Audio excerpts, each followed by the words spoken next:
What's up, everybody? It's been a while since I put out a video. About 7 weeks ago, I made a judgment error on the water and I hit a rock with the motor. Tore it up pretty good, so it was like 6 weeks waiting for insurance to approve the claim. Finally got the boat back now. Make better calls next time about where I'm driving, but finally got the boat back. I have been out fishing here and there, but really not that much this summer. It's been really busy at work too.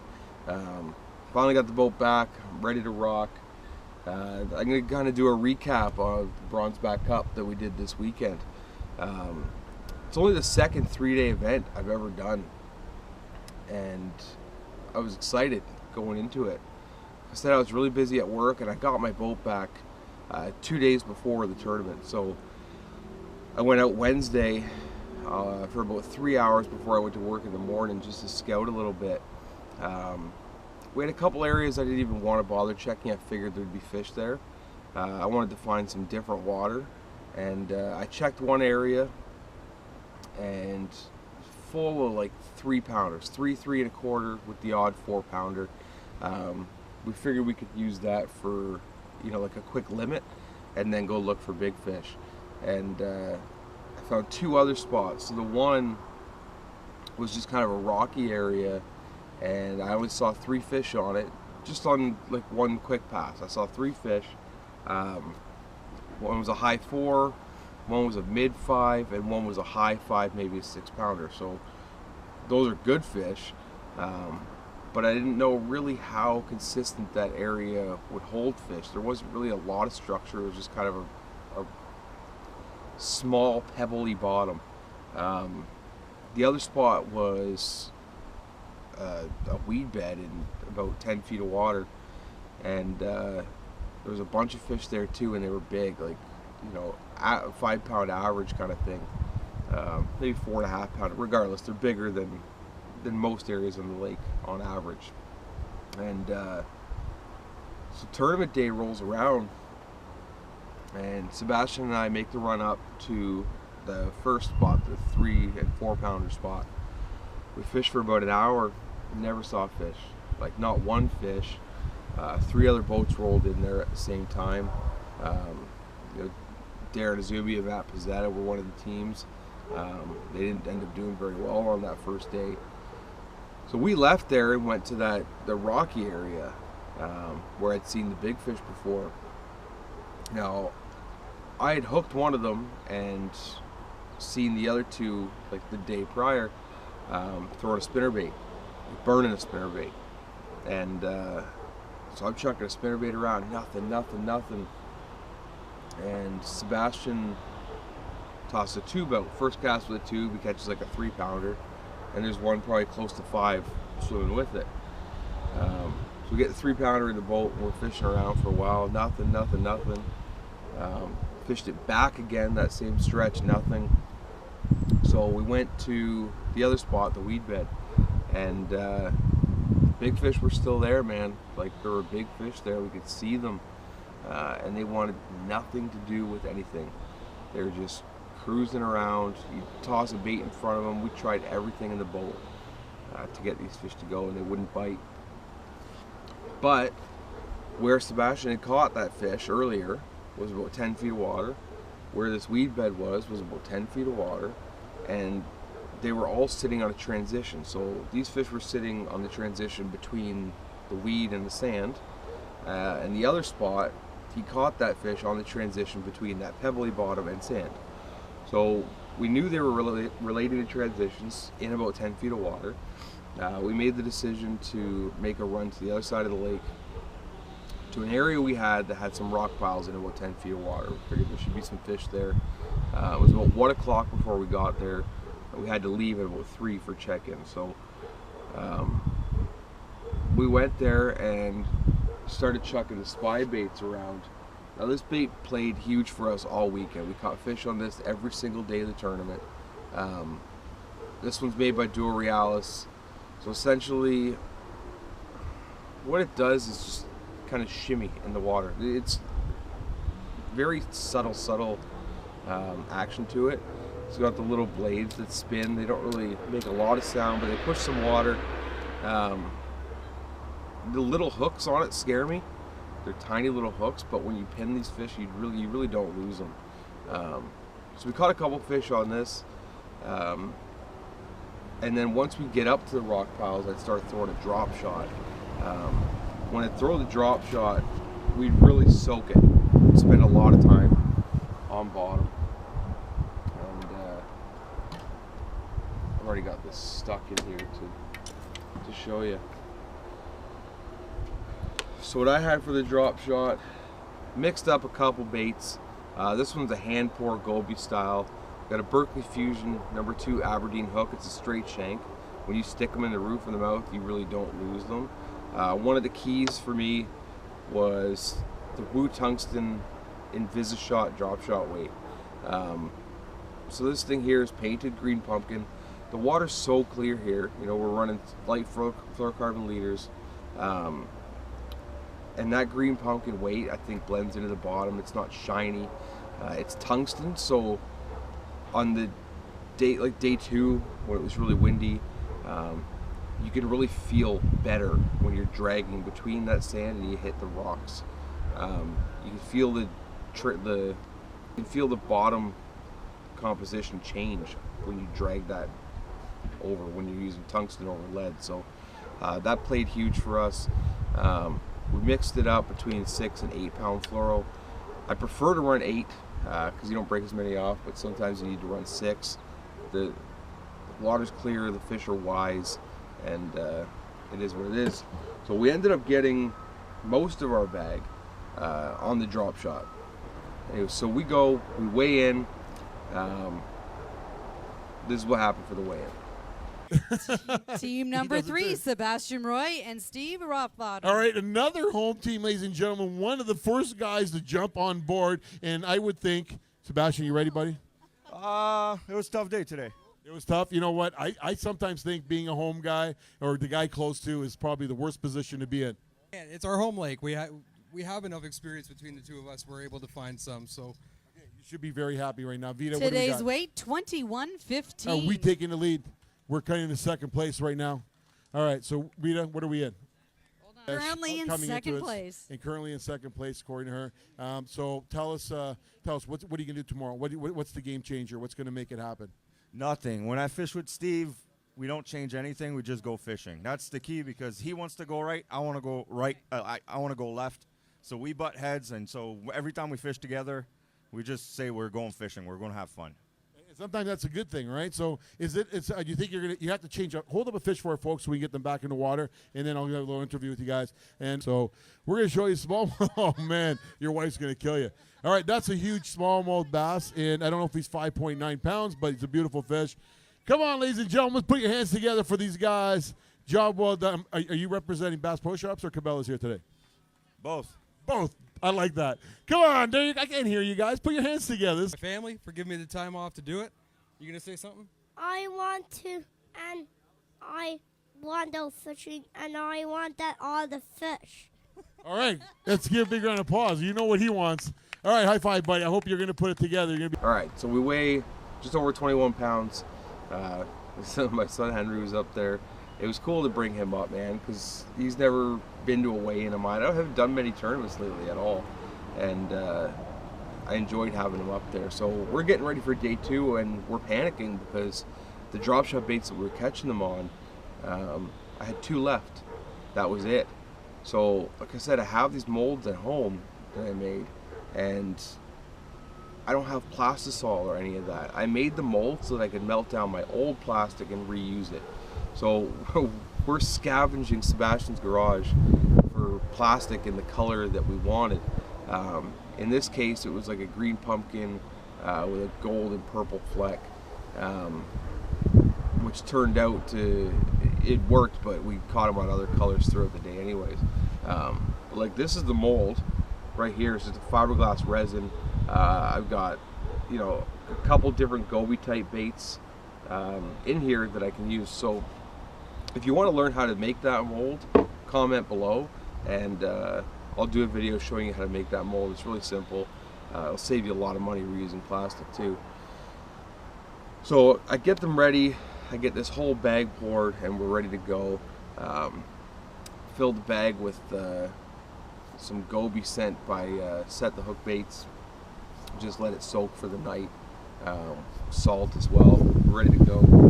So we get out there, and it's like 3-foot waves in the morning. Like, it's pretty windy.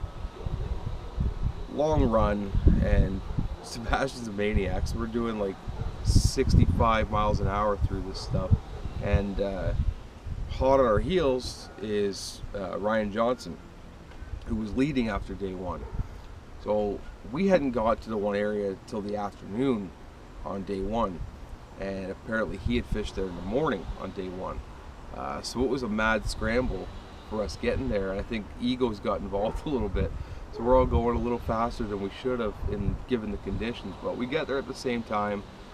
Start in the same general area and kind of split our own ways. Unfortunately, Ryan struggled for that day, and I know he caught some fish, but he didn't weigh them in. And we caught 3 fish pretty quickly, but they were small.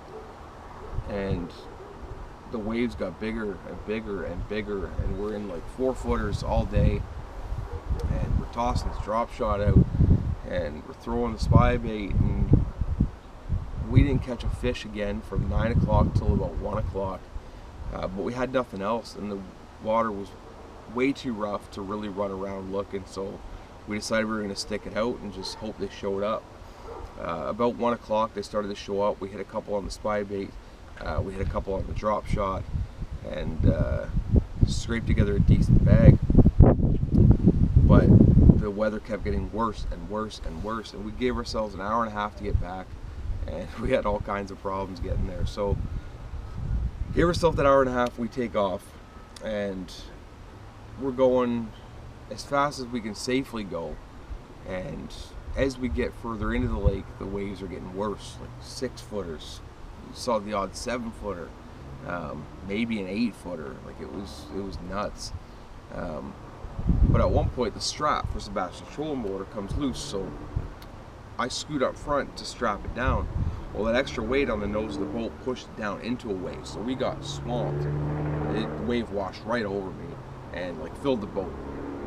So he said, don't worry about it, whatever the trolling motor is going to bang around, better than sinking. So we start going, and there's a pole on the trolling motor that's kind of a support, I guess, when it comes down. Well, it snaps off, comes flying back. I mean, we set it aside, keep going, and we can't get up on plane. We're trying, but we can't get up on plane. We stuffed a bunch more waves, and there's a couple times we had to just turn sideways and let the bilge pump do its job before we keep going again. At one point, we're up to our knees in water. It was crazy. But we couldn't get up on plane and couldn't figure out why. So once we got into the calm 4-footers, we went back and took a look, and the talon on the back of the boat had fully extended 12 feet.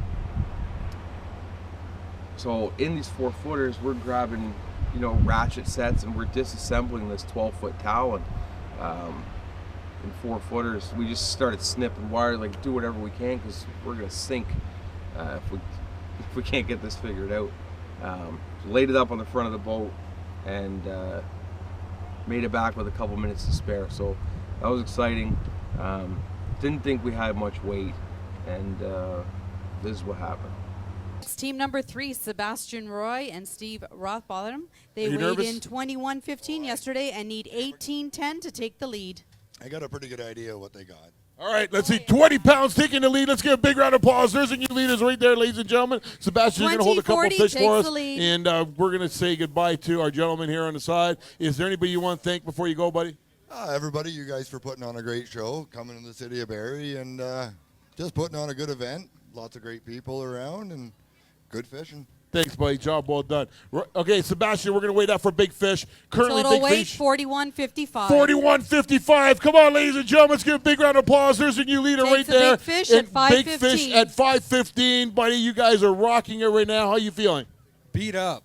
Feed up. That's what he's telling me. You can hold the fish for us, too. You're going to let him do all the dirty work. All right, we're going to show you a couple nice smallmouth bass, and these guys definitely got a story coming back. It's I'll tell you, they've definitely taken a beating. Come on, put your hands together. Look at the size of this fish, and you know what? Sometimes the best thing to really appreciate it is when you hold this fish next to that fish. You know what? You really can see. You put them in your live well, they all look the same, but you get one fish that's a little bit smaller, and all of a sudden that fish just gets big. All right, how far were you fishing, number one? We fished all over today. Not that far. It's just where we're located with the wind. You know, it took us an hour and a half to come back. An hour and a half to come back, right? So, all right, so did these fish come from the same spots as yesterday? Most of them. We did get one good one, kind of a new area. We might look to expand on that a little tomorrow. We only got the one fish, but it was a big one. So tomorrow's a swing for the fences day. I think we're going to be in contention. I don't think we'll be in the lead by the end of the day, but we'll be up there. So tomorrow we'll swing for the fences and see what we can do. All right, guys, get up a seat right here. You're up here on stage. Let's give you guys a big round of applause, ladies and gentlemen. There's your leaders right now at 41.55, and that's a pretty good deal, bro. Okay. So we took the lead, which I wasn't expecting at all. You know, when he told us we were in first, I actually put a picture on Instagram saying we're in the hot seat, enjoy it while it lasts. It's not going to last long or something like that. And I meant that. I really, truly didn't think we'd be in first place after day two, given the weight that we had. We'd gone down from the previous day.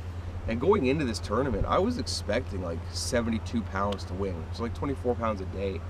And we were sitting at 41 something after the 2 days.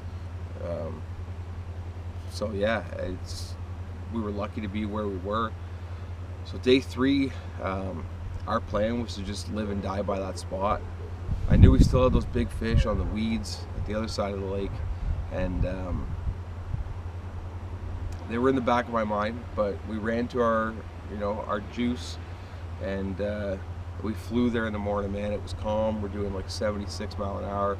So we actually had a limit before the last of the boats came off plane, but they were the smallest fish we'd seen so far there. We had 13-inch fish in the live well, which on Simcoe will do you nothing. And it had us a little bit nervous that maybe our big fish had run out. But we also knew that our bite hadn't come till the afternoon, so we figured we'd stick it out, do what we could. So at like 11 o'clock, you know, we had 5 fish, but for like 11 pounds. And we were getting nervous, and we said, you know what, like this is the time of day where we haven't been getting bites. So let's just run to where we know those big fish are and see if we can get one to bite. We made the run, didn't see a fish, so we came back to our juice and figured we'd stick it out here for the rest of the day. So it was an earlier check-in, so we had to leave at 2:30 instead of 3:30. You know, we had to check in at 3 instead of 4, so that 1 o'clock bite turned on, and it was just go. Like, we gotta take advantage of this bite. Caught a couple on the spy bait, and then the lake slicked off. There was no more wind, so we're looking at fish. You could see the fish, not even just on the rock piles, they were like all over, and they were really, really bottom oriented. You could see them looking on bottom and picking stuff up on bottom, like rooting. So at that point we switched, well, I switched anyways, to an Imperium Baits Prodigy 2. So this one here is a narrower profile, and you know, green pumpkin copper, which is pretty standard for, I'm not going to use this tube anyway, so I'm going to break it apart to show you. But there, it's a 5/16 ounce head with a rattle. I don't know if you can hear that rattle, but it's pretty subtle. It's not a loud rattle, but there was a couple fish that we were looking at. You toss it out and they'd come look at it and think about it. As soon as you gave it one little pop and get that rattle, then they'd eat it. So we caught a lot of fish day 3, man. That 1 o'clock to 2:30 period, we probably caught a dozen, maybe 15 fish in that period alone, all of which upgraded and helped us. So we knew we didn't have the weight we wanted, but we had some fish, so it was exciting. And we got back to weigh-in, and it was a really cool setup for the weigh-in. You know, doing it at Cabelas with the drive-through. There's a couple guys ahead of us we heard had caught them good. Paul and Clay Clemson, who are always good sticks out there. We know caught a big bag. We heard stories of them losing a giant fish. And Brian and Nice had caught them good. Now, Brian and I had talked to each other a little bit before, like before this tournament started. We didn't know each other very well. But great couple, great guys.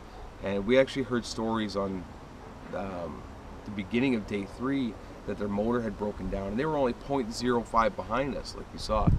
And you know, we said to Andy at the boat at the blast off, just do what you can to get them out, man. Like, try and get them out on the water. It's not, I wouldn't want to go out that way. You know, they're so close, and your motor breaks down. And I'm a competitor at heart. I love the competition. I love fishing, but I love the competition aspect of it as well. And if we're gonna win this thing, that's not how I want to win. You know, to me, that's like winning by default. Or obviously, there's other strong teams behind us, but you know, the team that's right there to be out because of a motor issue, there's not the same satisfaction in victory if that's the case. So they were fishing kind of the same area as us too, and about an hour and a half into the day we saw them roll in, so that was good to see. So they were ahead of us, and they'd actually caught them good too. So it's kind of a nerve-wracking weigh-in, but we didn't expect much. We knew there were some good bags and that we hadn't really done what we needed to do, but here's what happened. Out there, you guys excited as I am? Let's hear it. We're at Cabelas. He threw out the whole bag. Lucky guy. All right, there you go. All right, Sebastian, come up before we take any fish. I'll make you stop right there, buddy. Oh, all right, I'm gonna come on your boat, bro. Okay, so I'm just gonna tell you, you guys have proved to be class act all weekend. Absolutely incredible. You guys have taken it, and I know you guys had some problems yesterday coming back. Some of the equipment got damaged, and I'm hoping it didn't affect your fishing today. No, not actually. We're faster. We were boat number 1. By the time the first boat came off Blaine, we were close to Beaverton. We had our limit. So you had your limit. You were in Beaverton. How long did it get to Beaverton today? 20 minutes. Is that where you guys were fishing yesterday? Yeah, for the most part. We got most of our fish in the same area. We had a game plan on day 1, and we scrapped it at noon when we only had 1 small fish. We talked to each other. We said, let's just go fish, and that's all we can do. We didn't have much pre-fish time, and we went to an area we fished together before, and that's where we got all of our fish this weekend, pretty much. So, except for 1 or 2, maybe. So. Okay. Let's see what kind of fish you guys got in that basket. Ladies and gentlemen, are you ready? Are you ready? Let's hear it if you're ready. Who wants a spy bait? Is there a hook on there? You know, there's no hook. No, there's no hooks on this. There's no hook. Okay, he's getting married. He's going to throw it out to you guys. There you go. All right. Let's see what these guys got. Ladies and gentlemen, looking for big fish. Is it going to happen? $21.95. And Ice, are you nervous right now? You know I'm going to do my little game just to make you go nuts. You know that, right? I love doing that. You know, I've been on the stage many times and never nervous like I am right now. And we are excited right now. Yeah, 0 that scale. Okay, I'm telling you, it's okay. We had a lot of rain already. Okay, are you guys ready for this? Let's count them out loud. We need 21 pounds. The bag's already there. You already had them in there. You had a couple not in there? Okay, we're going to show you a fish. 1 or couple? Uh-oh. I don't know about that one. That one's going to be a little situation there, boys, girls. But that one's a good fish. Come on, put your hands together. So they showed you. That's total poker, eh? That is total poker. You know that, right? Because you know that could be a 23-pound bag in there by all. You might have already put. Okay, be careful. Andy, grab that bag off him. All right, we are in for a treat. I'm telling you right now. All right, it's going to be exciting. I'm telling you right now. Okay, come around the backside, boys. We need $21.95 to make it happen. You guys want to stand up? Maybe stand over here. You guys want to get into this? Okay, so there's a difference of $5,000 for first place, $2,500 for second place. Next year, first place will be $10,000. I guarantee you. Are you here next year? For sure. Are you here next year? I'm already registered. Okay, open up this bag. Okay, so I like doing this just to drive everybody nuts. Are you guys ready to get nuts? All right, ladies and gentlemen, we're gonna show you that little fish that he held up because everybody's seen that fish. Okay, so this fish here comes in, and we're gonna weigh them all in together so you know. But this fish was 3.5 pounds, and you know what? The rest of the fish in here would need to be close to about 5 pounds each to make it happen. That's a pretty good fish. Come on, pretty good fish. All right, there we go. There's 2. All right, so that might be just a little bit under 5, and we're gonna show you one more. Okay, you ready for this one? Okay, so there's 2 huge ones in there. I'm not gonna take them out yet, but we're sitting at, you need 2 5-pounders in there. You need 2 5-pounders to take it over the top. And I don't know what's gonna happen, but it's gonna be very interesting. I'm gonna put them right back. They need $21.95, so they have 11 something in that, what I showed you for 3 fish. They need 2 5-pounders on that bag. We're gonna zero it with the bag, honey. Yep. And okay, so before we do this, because Moose, thank you for everything you've done. All right, everybody ready? $21.95 is what we need. Let's see what happens. Going to, oh, there's your winners. Let's give a big round of applause. Job well done. Absolutely incredible. Today's weight, 1930. Absolutely incredible. This is what I look forward to. I'll take a hug from you too. All right, you guys around the front side. We got something here to give you. We got a nice Vita. 60.85 total. All right, so bronze it is. We'll settle for it. After all, it's not the silver or gold back cup, so we'll take bronze. I guess it seems fitting. But again, it's only my second 3-day tournament ever, and it's so different managing fish than a 1-day shootout. 1-day shootout, anybody has a shot. A 3-day tournament like that, I feel like the cream rises to the top, and it was a very, very good experience. I'm excited to do it next year. I think Sebastian and I registered already, so I'm looking forward to it, doing it again. Met some great guys, had a great time. Thanks to the CSFL, Cabelas, Bass Pro Shop, City of Barrie for putting it on. I had a blast. Like I said, I'm excited to do it again. I'm about an hour and a half away from getting 4 wisdom teeth removed. Not looking forward to it. So by the time you see this video, I'll probably be conked out in bed. But yeah, again, thank you guys for watching. Thank you for following. Hope you enjoyed it. Hope you learned something. I hope to get out soon and get an actual video for you guys. Now that I have the boat back and a little bit of time. Don't forget to like, share, subscribe. I appreciate all of it. Again, you want to know how to do these molds, comment below. I'll put together a video showing you how to do that. But yeah, thank you for watching. Take care.